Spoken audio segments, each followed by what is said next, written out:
The answer to your question is yes, it's very easy to add a delay or pause on a pan and zoom. So let's just create a simple pan and zoom here. And we will go like that. I think we'll just zoom in on the crowd. And there is our pan and zoom. And then, boom, you actually would like to stay at that last thing. So the secret to that is simply using the snapshot feature. And the way we're going to do that is we're going to go to the very last frame. So we're going to select that video picture, and then we're going to do Shift End. It doesn't matter whether you're in the beginning of the picture or wherever you're at on the timeline. Shift End will always bring you to the frame just after the last frame of the picture. So then we need to use the left arrow key on our keyboard and move back just one frame. And that's the very final frame. And then all we have to do is use the snapshot to create a snapshot, which is another image, and we're going to place that after it. And that's going to give us the pause.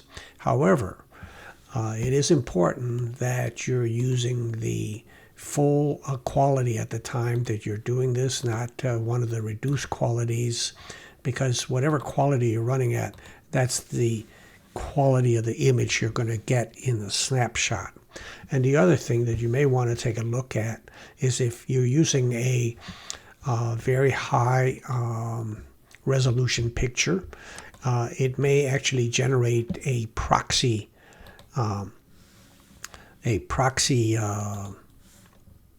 image. So images that are greater than the resolution here may actually generate a proxy file. So if you don't want a proxy file, you would want to set it to whatever resolution that your image is at, so you get the highest resolution zoomed in look. Of course, if you're zooming out, it's probably less applicable. But nonetheless, let's finish up the exercise and by, again, going Shift End, left arrow key back one frame, and we will do a snapshot. That will add our snapshot right here. Now, by default, it will be the same length as any image that you place. You can simply click on the right edge, and you see the duration there at the bottom. And I had mine, for instance, set to a 2-second for my images.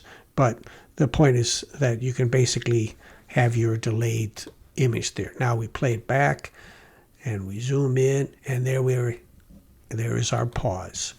That's how you would add the pause in.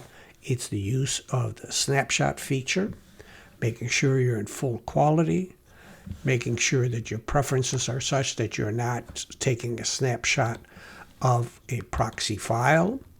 And if all of that is set, you're going to get an excellent image for the last shot.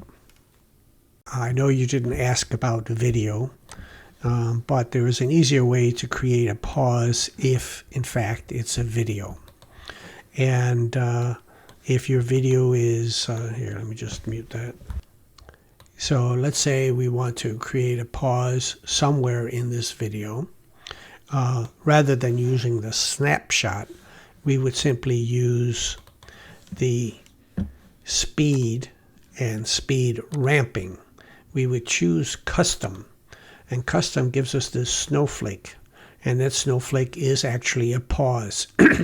Now, this feature can't be used on images. It can only be used on video clips.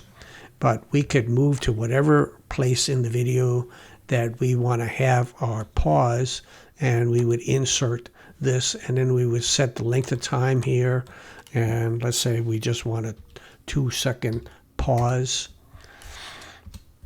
And by the way, the trailing numbers here are frames. So if you wanted it to be just a certain number of frames, you're filming at 25 frames per second, you could make like 12 frames, so there would be like a half a second. So that's basically what that applies to.